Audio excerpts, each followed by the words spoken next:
Good afternoon, year 8. How are we all today? So, we've got a bit of a challenging task, because I thought it'd be better if I explained it to you. Um, because I did say when we started this unit of work that we're going to be looking at comparative analysis. Comparative analysis can be quite tricky because you've kind of got to balance two things. You've got to compare two texts, but you've also got to analyze them as well. So it can seem like you're trying to juggle and balance a lot of things. Now you have to do it at GCSE, um, a little bit in your coursework, but certainly for question 5 in the exam, which is the hardest question in the reading section, and you'll probably have to do it at IB as well at some point. So it's a skill that you need, and while we're in year 8, it's a perfect place to practice, because if we don't get it right, it's not the end of the world. We can just have a go at it, and if we find it completely impossible, we can always just do P paragraphs as normal. All right. So let's have a go and see how we get on. Now, I don't want you to worry about this, because we are going to go through it in absolute baby steps. All right. So if you just get confused, the reason why I've recorded this is so if you do get confused, you can play the video back and then you can be like, oh, okay, yeah, I get it now. All right. So rather than sending me a million emails or asking the same question, all right, come back to this video first and see if that helps. And obviously, if it doesn't, I'm there to help. Okay. So we're going to use the same PEA structure, by the way, today. All right. So that should be quite straightforward for us. So when we compare, we know that we are looking at similarities and we're looking at differences. People forget that. You always think it's just differences, but it's also similarities too. So what I've done is created this table for you, which you should copy into your normal class notes. And what I'd like you to do is I'd like you to work on completing this table to understand similarities and differences between the poems. Now, when we talk about similarities and differences, we mean about the key themes or key ideas of the poem or the text.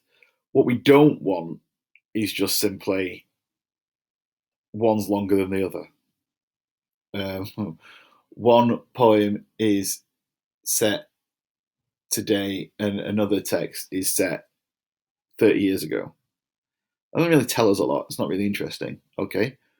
So if you look at my first example, you'll see what I mean. It'll clarify it. So Jagjit comes home from school crying because he doesn't like his environment. And in the same way, Island Man is melancholy and unmotivated as he heaves himself out of bed groggily. All right. So we can see as a similarity that both people have a really negative experience of their new country that they're living in. All right. So that's the similarity. So I've got text 1 here, compared it there, and that's a similarity. All right. Easy peasy. So the next one, Jagjit wants to disappear back to his home in the Punjab, where he remembers it being pleasant and welcoming. Does Island Man do something similar to that or different to that? All right. So there, you have to find an example from Island Man that fits with this. Write it in, just like I've done in with the previous examples, and then tell me if it's a similarity or a difference. Here it says the noise of the new environment of London are depicted as being loud, dull, and unpleasant. So, is there anything here that you can think of that can be similar or different in Yuba City School with the things that Jagjit experiences? Once you've done that, there's room for an extension, and the extension is to find your own similarity or difference between the texts.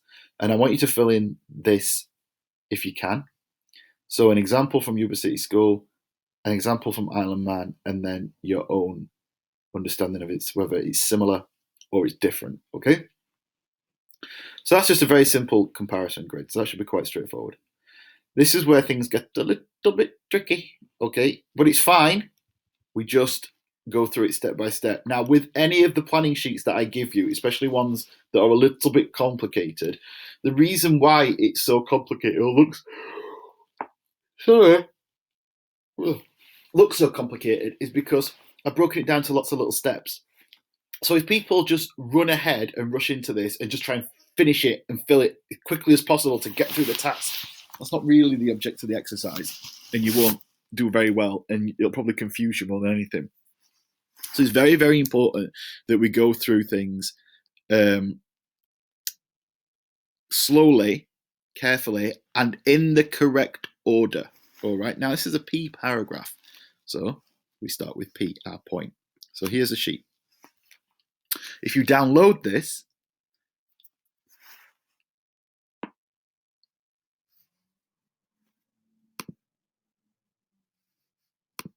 there we go. That should have switched over onto this slide now. So if you download this, you will be able to edit in it. Okay. You might want to copy and paste it into a Google Doc. You probably mess around with the format, but just do your best. Okay, I'm sure you can solve those problems.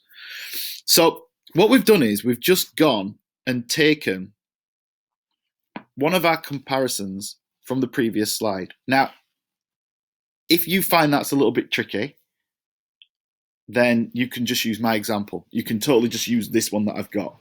But if you've done the extension task and you've come up with your own really cool comparison, why not try and push yourself and try and delete this out and actually put your own comparison in.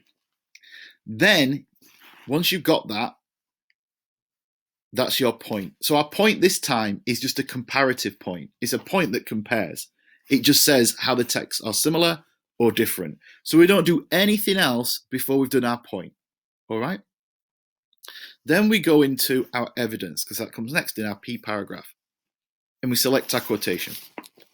So here, we talk about how Jagjit really misses the Punjab and describes it as really pleasant and a nice place to be. So we've got his grandmother's songs lighting on his head, the old words glowing like summer fireflies. Beautiful piece of writing there, beautiful description, and good use of techniques as well. So if both poems try to show how much the characters miss their old home, then we need a quote from Island Man that also shows Island Man misses his old home as well, because they're both trying to show the same thing. So I need something from Island Man, a quote here, that's going to show me that Island Man really misses his home in the Caribbean. Okay?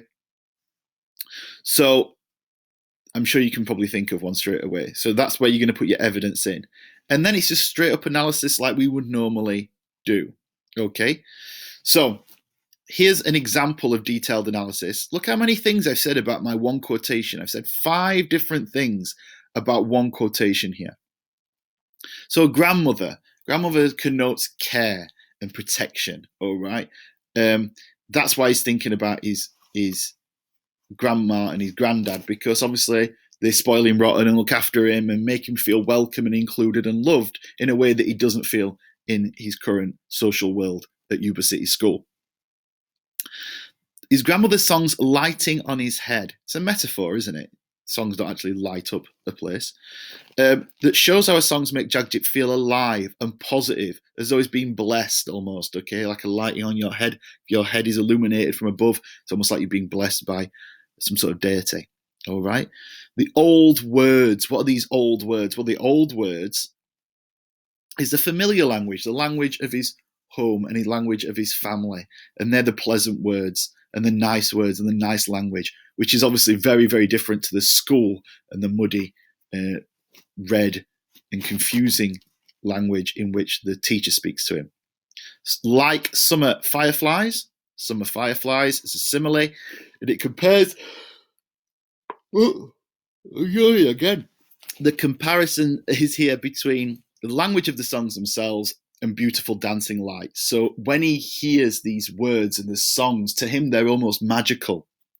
Really nice analysis, this, Mr. Cottrell. Quite proud of myself here. And then finally, summer.